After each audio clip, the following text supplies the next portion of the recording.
another video on my channel. So today I am going to show you how to do hard gel extensions. These are what they looked like after I was completed, after finish filing, before cuticle oil and before the design went on. And then I also have a video showing you how to do this gorgeous foil nail art design to finish off your set of extensions. So I'll leave a link in the description box to that video below. So starting off with bare natural nails.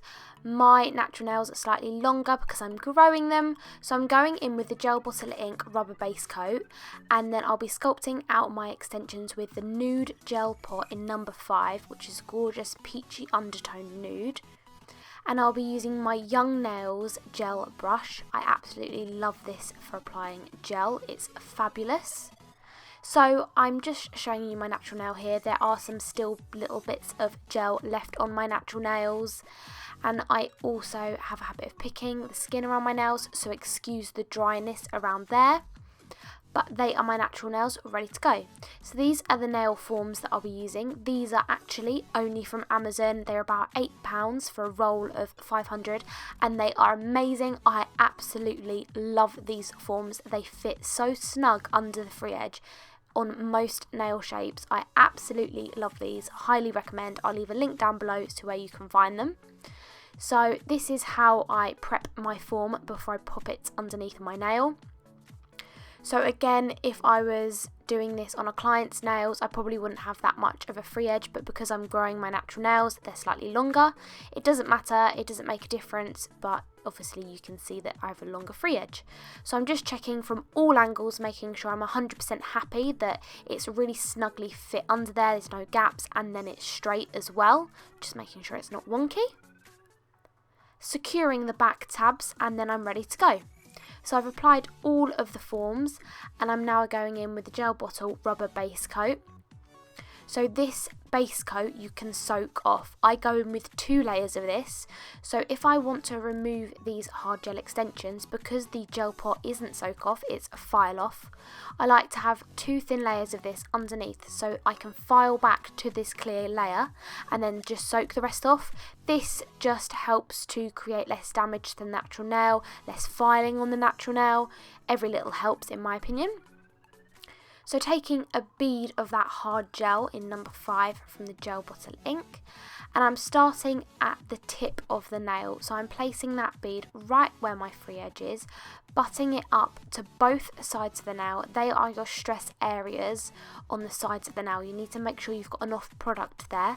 If you don't, you'll have those breaks straight along that stress area. They are because you haven't built up enough strength in that area and your structure is off. So make sure you get product in those 2 corners. And then I'm pulling that, tickling it down the nail and bringing it to just under a size 4 of length. So I'm showing you again on this now, just speeding it up a little bit, applying that bead on, pushing it up into those corners, and then pulling that bead down, moving from side to side.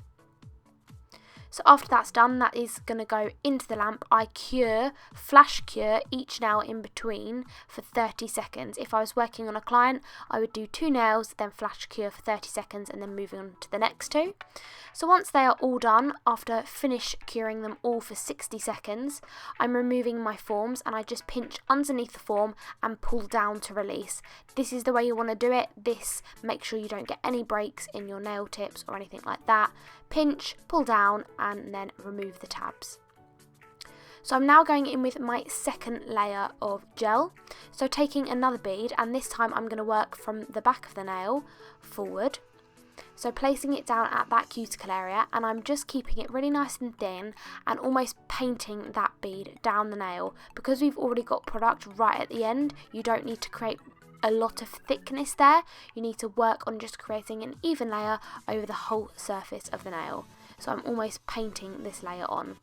So I'm just showing you how thick it is so far. Showing you again another nail a little bit more quickly. Again, placing at the cuticle area and then just painting it down the nail. This also reduces heat spikes. If you're finding that you're getting heat spikes with your clients or on yourself, definitely try applying thinner layers. So here I'm going in with my third and final layer. So I've taken another bead and applied it again back at that cuticle area, and this time instead of painting, I'm moving my brush from side to side, as you can see now. And then when I get to about 2/3 of the way down the nail, I just paint that last little bit down because I don't need a lot of product right at the tip of the nail. Then I'm just checking I've got my apex in the correct place, my structure is on point, checking from all angles. I hold my nail upside down for about 5 seconds, which pulls that gel into a gorgeous apex and C-curve, and then I'm popping it in my lamp to flash cure for 30 seconds. Repeating that process again. This is again my 3rd layer. Break those layers down. The less layers you do, the less of a heat spike you'll get. Also, you could go into the lamp for 2 seconds, bring it out for 2 seconds, pop it back in. That will cure the gel slower, and then also resulting in less heat spikes. I'm just showing you here the thickness of the nail and what they look like before finish filing. So I'm now using some cleanser and just taking off that inhibition layer, and I'm going into my filing routine. If I was doing this on a client, I would do it slightly differently. I would do sidewall, free edge, cuticle area, and then the body of the nail. That is my normal filing routine. But when I'm doing my own nails, I tend to switch up a bit. I get a bit bored, so I just kind of file here, there, and everywhere. But again, it's kind of the same thing. I make sure I've got my sidewalls exactly where I want them, my free edge, so I've got my nice shape, and then I go into my cuticle area, down the body of the nail, and then I do dust off and have a look at that nail, checking. I'm just looking here down the barrel of the nail, and I can see either side it's a little bit bulky than I would like it. So I'm just taking my file and filing both sides. You do the same on each side. What you do to one, you then go and do to the other. This keeps a symmetrical, well-structured nail. So finishing off filing this nail, I'm just again checking the barrel of the nail, make sure I'm completely happy with it. And once I feel like I've got to where I want it to be, I just check with my other hand, making sure they're both even. Once all my nails are filed into shape, I go over with a manicure brush and give them a good scrub, getting all that dust out of the cuticle areas and the sidewalls, and then go over with some cleanser. And there they are, all done. So I'm just applying some gel bottle ink extreme shine top coat. This is a no wipe top coat, and I'm just applying a layer of this to all the nails so you can see how gorgeous the colour of this gel pot is. You could honestly just leave it like this. That's how beautiful this nude colour is. And I'm just going to give you a close-up of some of the shapes of the nails. So here's the thumb, excuse the dryness, I haven't applied cuticle oil yet, so you can see the structure and the shape of the nails there. I really hope you enjoyed this video and tutorial. Don't forget to check out my Instagram, IsabelMayNails. I will post loads of photos of these nails and other sets of nails that I do. Leave any questions and comments down below and I'll get back to them as soon as possible. Thanks for watching, and I'll see you in my next video. Bye!